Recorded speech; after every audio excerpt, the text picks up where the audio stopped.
So maybe looking at particular humans in history, let's talk about Genghis Khan.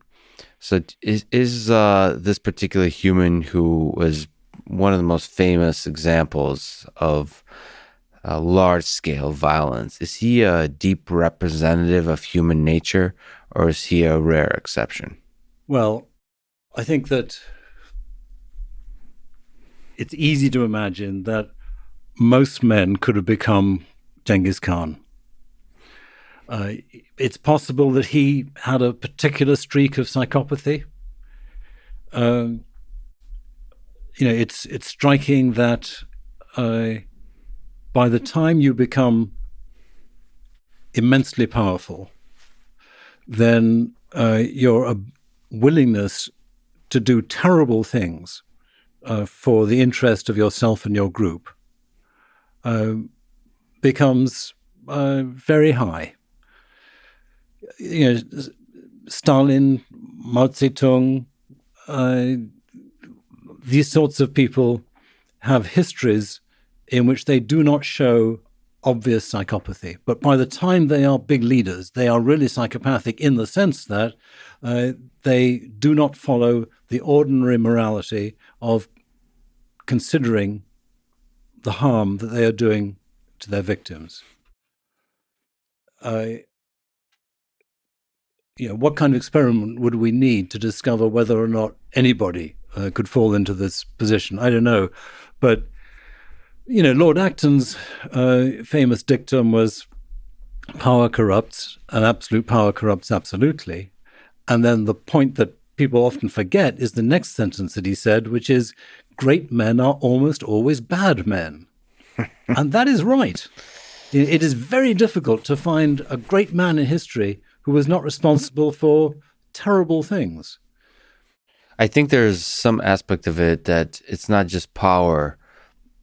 I think men who have been the most destructive in human history are not psychopathic completely.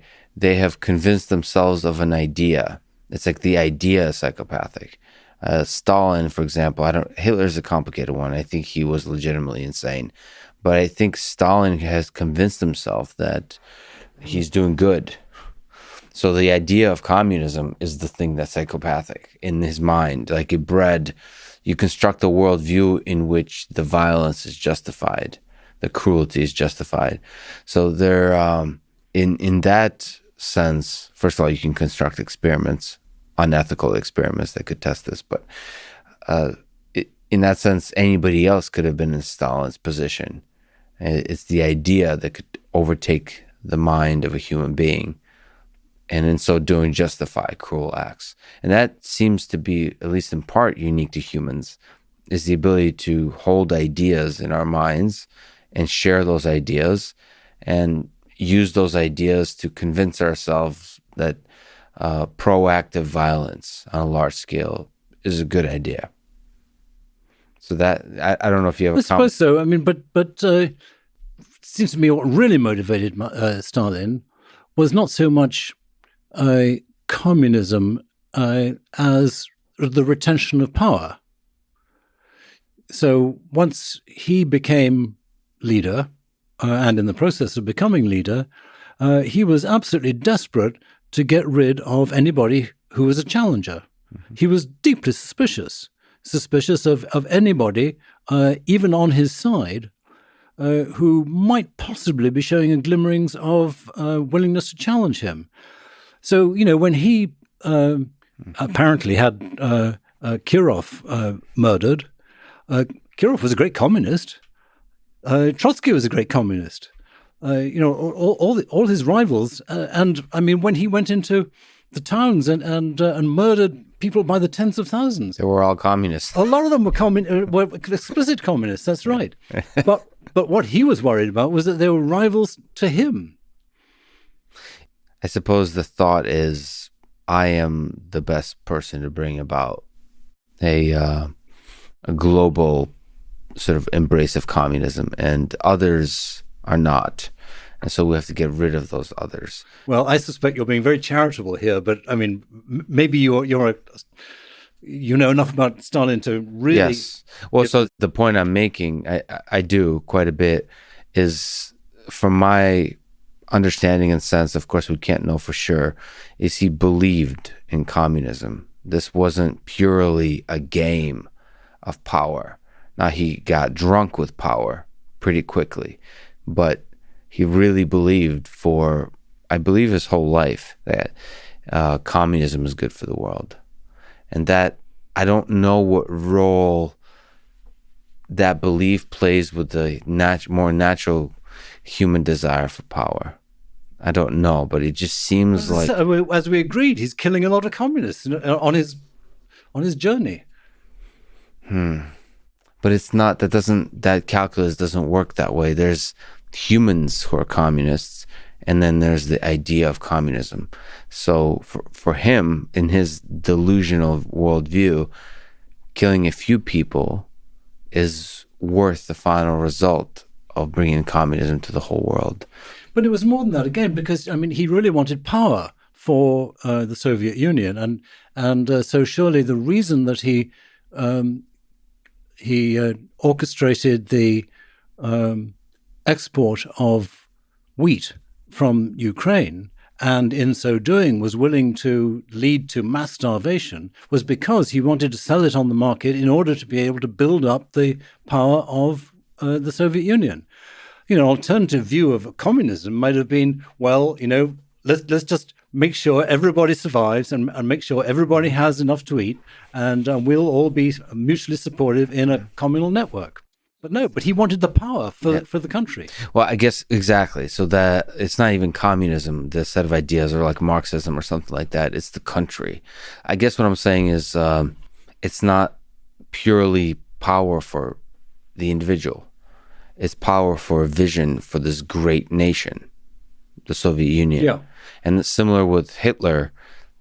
The guy believed that this is a great nation, Germany. And like it's a nation that's been wronged throughout history and needs to be righted.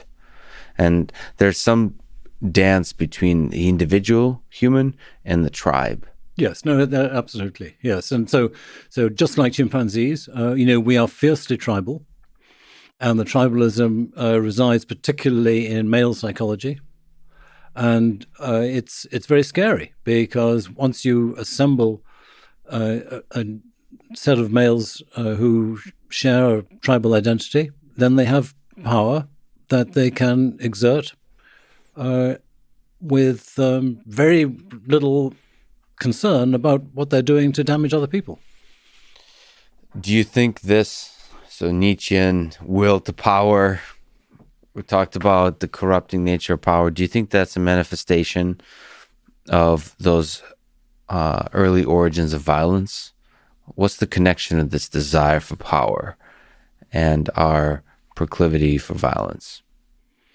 You know, what we're talking about is tribal power, right? Power on behalf of a group. Yes.